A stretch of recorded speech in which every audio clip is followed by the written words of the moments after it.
আমাদের এখান থেকে যারা যেসব সম্পদ পাচার করেছেন তাদের প্রাথমিক যে তালিকা আমাদের কাছে আছে সেই তালিকা আমরা পাঠিয়েছি এবং আমাদের এদিককার আদালতের আদেশ নিয়েই আমরা সেটা পাঠিয়েছি এবং সেখানে ন্যাশনাল ক্রাইম এজেন্সি আমি বলবো যে অন্তত এবার খুব ভালো কাজ করেছে। আমাদের সাবেক ভূমি প্রতিমন্ত্রী ছিলেন বোধহয় না, ভূমিমন্ত্রী সাইফুজ্জামান জাভেদের অনুপার্জিত এবং পাচারকৃত অর্থে ক্রয় করা প্রচুর সম্পত্তি এবার এনসিএর সহায়তায় আমরা জব্দ করতে পেরেছি।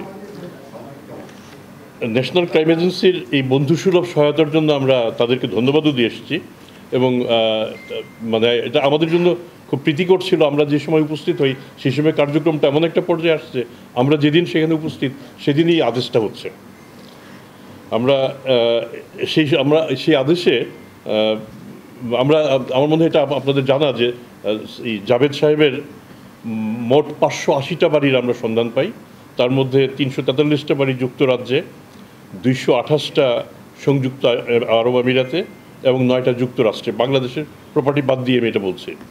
এর মধ্যে 343টা বাড়ি যার আনুমানিক মূল্য 73.15 মিলিয়ন পাউন্ড, বাংলাদেশি মুদ্রায় বলা যায় প্রায় 1025 কোটি টাকা।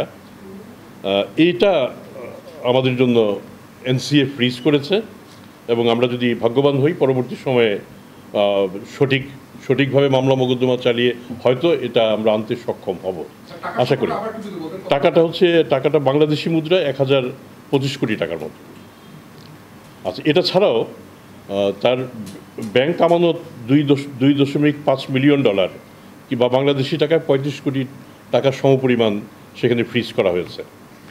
মানে এই সাইফুজ্জামান জাভেদের বিভিন্ন জায়গায় আরও কিছু প্রপার্টি আছে যেগুলি নিয়ে কাজ করছি এবং আমরা যদি সঠিকভাবে বিভিন্ন সংস্থাকে পাঠাতে সক্ষম হই আমরা আশা করি সেখানেও সুফল পাব। আমাদের মিউচুয়াল লিগ্যাল অ্যাসিস্ট্যান্ট রিকোয়েস্ট যেটা MLAR, এটা আমরা যুক্তরাজ্য, যুক্তরাষ্ট্র, সিঙ্গাপুর, সংযুক্ত আমিরাত সহ বেশ কয়েকটা জায়গায় পাঠিয়েছি। তো আমরা ভাগ্যবান যে যুক্তরাজ্য প্রথম এতে সাড়া দিয়েছে।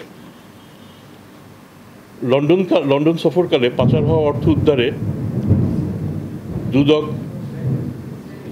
IACCC যেটা international anti corruption coordination centre, national crime এজেন্সির সাথে আমরা বসেছি। পাচারকৃত অর্থ উদ্ধার সারা বিশ্বব্যাপী একটা জটিল কার্যক্রম। বাংলাদেশের এক্ষেত্রে অভিজ্ঞতা কম। এই কাজে দুদকের কর্মদক্ষতা বাড়াতে এনসিএ আমাদের সাহায্য করবে প্রতিশ্রুতি দিয়েছে এবং আমরা এর মধ্যেই একজন বলবো যে প্রশিক্ষক বলা যাবে আমাদের সাথে কাজ করতে শুরু করবেন। বাংলাদেশ ব্যাংকও অর্থ উদ্ধারের উদ্যোগ গ্রহণ করেছে। গভর্নর নিজে লন্ডনে এসেছেন এবং তার প্রতিষ্ঠানের সাথে সংযুক্ত বিভিন্ন প্রতিষ্ঠান এবং সংস্থার সাথে তিনি বৈঠক করেছেন। এ নিয়ে তিনি পৃথক সাক্ষাৎকার দিয়েছেন।